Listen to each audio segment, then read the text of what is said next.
उधर अक़वाम मुत्तहिदा यानी United Nations के सेक्रेटरी जनरल एंटोनियो गुटेरेस ने खित्ते की बिगड़ती हुई सूरत हाल पर शदीद तशवीश का इजहार किया है।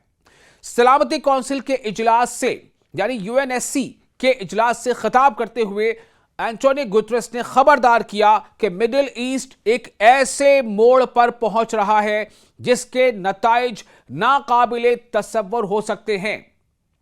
यानी एक ऐसा सूरत हाल, एक ऐसा नतीजा सामने आ सकता है जिसके बारे में सोचना भी मुश्किल है, लेकिन ऐसा हो सकता है। ये कौन कह रहा है? ये एंटोनियो गुटेरेस कर रहे हैं। इनका कहना था कि हर नया बहरान एक और बहरान को जन्म दे रहा है और हर नई कशीदगी, हर नया तनाव मजीद तसादुम का, मजीद टकराव का और आगे जंग का कि रास्ते को हमवार कर रही है। इसी दौरान अमेरिकी सदर डोनाल्ड ट्रंप ने कहा है कि वो ईरान के खिलाफ एक बड़े पैमाने के हमले पर गौर कर रहे हैं। अब आप सोचें, अमेरिका ने लगातार 13वीं रात ईरान पर हमले किए हैं और अब भी डोनाल्ड ट्रंप ये कह रहे हैं कि वो ईरान के खिलाफ एक बड़े पैमाने पर हमले के बारे में गौर कर रहे हैं। डोनाल्ड ट्रंप के मुताबिक यह मुमकिना हमला अब तक होने वाली कार्रवाइयों से भी ज्यादा बड़ा हो सकता है। एक इंटरव्यू में डोनाल्ड ट्रंप ने कहा कि फैसला करीब है और तमाम तैयारियां मुकम्मल हैं।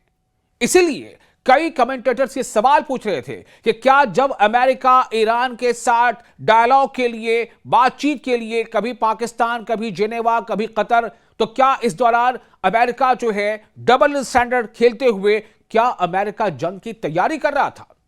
क्या अमेरिका ईरान पर और हमलों की तैयारी कर रहा था? क्या अमेरिका दुनिया को यह पैगाम दे रहा था कि हम तो बातचीत करना चाहते हैं, लेकिन असल में मामला कुछ और था? बहरहाल डोनाल्ड ट्रंप ये कह रहे हैं, एक इंटरव्यू में उन्होंने कहा कि फैसला करीब है और तमाम तैयारियां मुकम्मल हैं, ताहम अभी हतमी फैसला नहीं किया गया।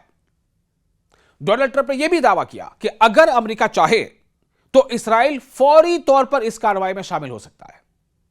आप समझ रहे? डोनाल्ड ट्रंप ने क्या कहा? डोनाल्ड ट्रंप ने कहा कि अगर अमेरिका चाहे तो इसराइल फौरी तौर पर इस कार्रवाई में शामिल हो सकता है, लेकिन अमेरिका को किसी की जरूरत नहीं। डोनाल्ड ट्रंप के ये बयानात ऐसे वक्त में सामने आए हैं जब यमन के हौसी ग्रुप ने बहरे अहमर में यानी रेड सी में, लाल सागर में 2 सऊदी ऑयल टैंकरों पर हमलों की जिम्मेदारी कबूल की है। अमेरिका का इल्जाम है कि हौसियों को ईरान की हिमायत हासिल है। यानी अमेरिका का इल्जाम है कि हौसी जो हैं उन्हें ईरान सपोर्ट करता है।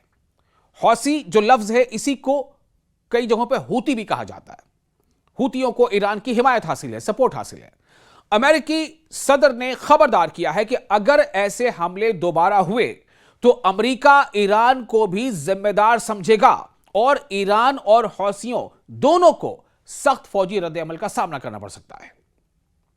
एक और अहम पेशरफ्त में सऊदी अरब के सिविल न्यूक्लियर प्रोग्राम से मुताल्लिक अमेरिका के साथ मुमकिना मुआहिदा भी खबरों में है। ध्यान से सुने, यह काफी अहम है। पेशरफ्त क्या है, डेवलपमेंट क्या है कि सऊदी अरब के सिविल न्यूक्लियर प्रोग्राम से मुताल्लिक अमेरिका के साथ मुमकिना मुआहिदा, अमेरिका के साथ एक्सपेक्टेड डील भी खबरों में है।